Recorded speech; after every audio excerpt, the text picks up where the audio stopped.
Assalamualaikum warahmatullahi wabarakatuh. Waalaikumsalam warahmatullahi wabarakatuh. Perkenalkan kami dari kelompok 3 Riset Media akan mempresentasikan hasil laporan kami mengenai penelitian, yaitu yang berjudul Pengaruh Berita COVID-19 di Instagram terhadap perubahan perilaku hidup sehat mahasiswa Fakultas Ilmu Komunikasi dan Informasi Universitas Garut. Saya selaku moderator dan anggota kami beranggotakan 6 orang. Langsung saja ke bagian materi. Di sini untuk latar belakang masalah akan dijelaskan oleh Saudara Rizkian Insan. Waktu dan tempat saya persilahkan. Baik, terima kasih kepada saudara Fajar yang telah memberikan saya waktu dan pembahasan mengenai mata kuliah riset media ini. Di sini mengenai latar belakang masalah, semakin meningkatnya COVID-19 di dunia, khususnya di Indonesia, mengharuskan pemerintah melakukan langkah-langkah perencanaan yang tepat dan cepat. Pada era digital ini, komunikasi melalui media sosial menjadi komponen penting dalam sosialisasi dan edukasi bahaya COVID-19. Selain tertarik pada hiburan, hal lain juga menjadikan media sosial sebagai alternatif sumber informasi jawaban dan dalam pertanyaan keseharian, termasuk informasi tentang COVID-19. Menurut data dari wearesocial.com 2019, ditemukan bahwa rata-rata pengguna media sosial penduduk Indonesia yaitu sekitar 3 jam 26 menit, dan media sosial yang paling sering diakses yaitu Instagram.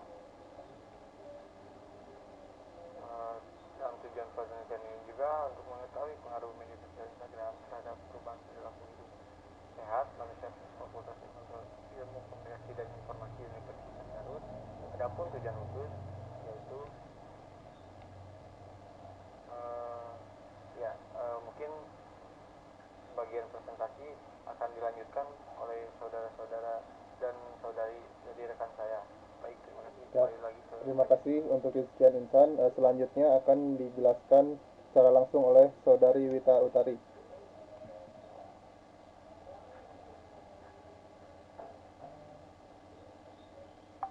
Mungkin lebih maaf terakhir. Oh iya. Untuk landasan teori akan dijelaskan oleh Saudara Sandi Alfikri. Waktu dan tempat saya persilahkan. Ya baik, terima kasih Fajar. Untuk landasan teori, penelitian ini menggunakan teori SOR atau stimulus, organism, dan respon. Teori ini berdasarkan asumsi bahwa penyebab terjadinya perubahan perilaku tergantung kepada kualitas rangsang stimulus yang berkomunikasi dengan organisme. Lanjut. Metodologi penelitian kuantitatif. Penelitian berdasarkan pengalaman empiris yang mengumpulkan data-data berbentuk angka dan dapat dihitung dan berbentuk numerik.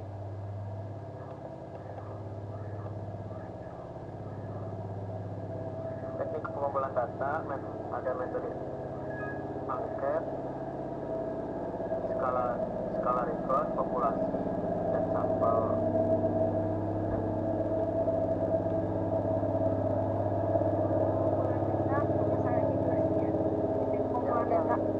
Hipotesis penelitian. Hipotesis penelitian. Hari masih ku saya. Pada pengumpulan data teh sama saya. Oh, jadi itu mah sebelum dia berarti beresna. Ini bagian habis. Untuk teknik pengumpulan data akan dijelaskan oleh Saudari Salma. Untuk teknik pengumpulan data, di sini kita menggunakan metode angket atau kuesioner, di mana kita mengumpulkan serangkaian atau daftar pertanyaan yang kemudian akan dibagikan kepada responden yang telah kami tentukan.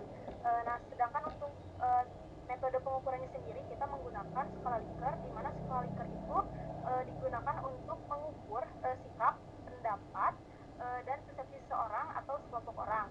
Nah,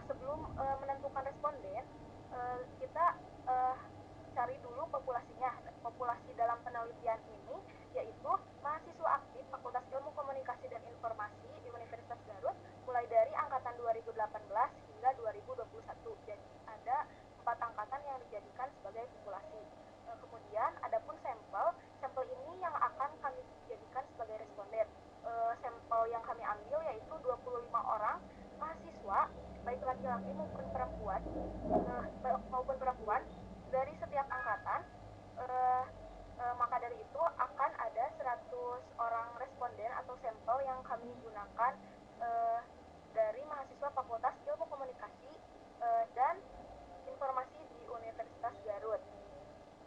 Adapun hipotesis dari penelitian ini itu hipotesis penelitian yang H1-nya yaitu berbanding positif, yaitu ada pengaruh berita COVID-19 Instagram terhadap perubahan perilaku hidup sehat mahasiswa Fakultas Ilmu Komunikasi dan Informasi Universitas Garut, sedangkan H0-nya tidak ada pengaruh atau berbanding terbalik dengan H1. Sekian dari saya.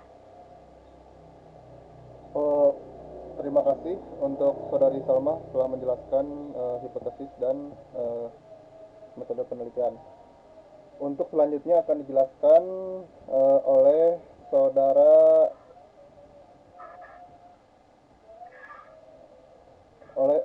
Saudari Wita. Waktu dan tempat saya persilahkan.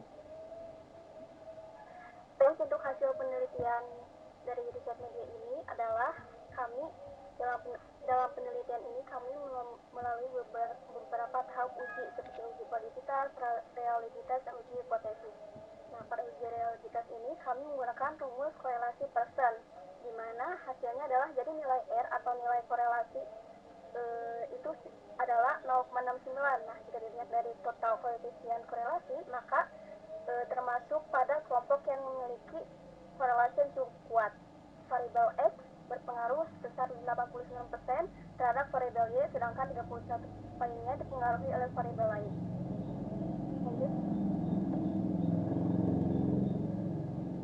Nah, uji realitas ini dari hasil realitas statistik di atas dapat diketahui ada nilai N atau of item menjadi pertanyaan angket ada 31 buah pertanyaan dengan nilai Cronspach alpha sebesar 0,929.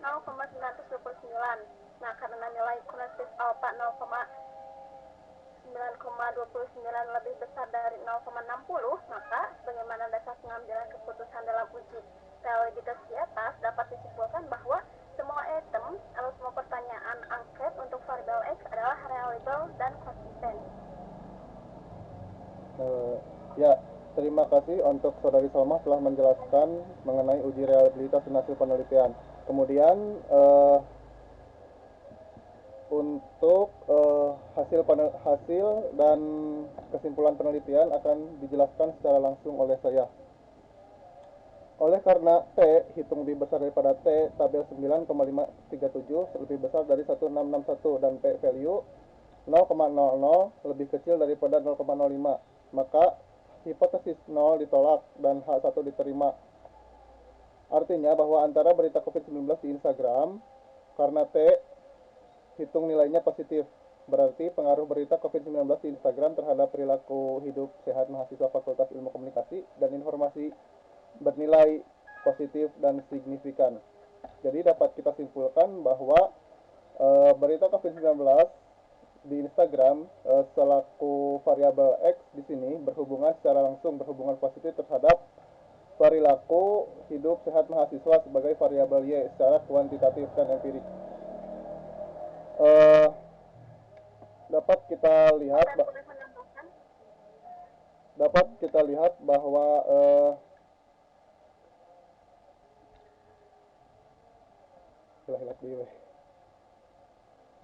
lihat bahwa hipotesis menunjukkan adanya pengaruh, yaitu bernilai H1.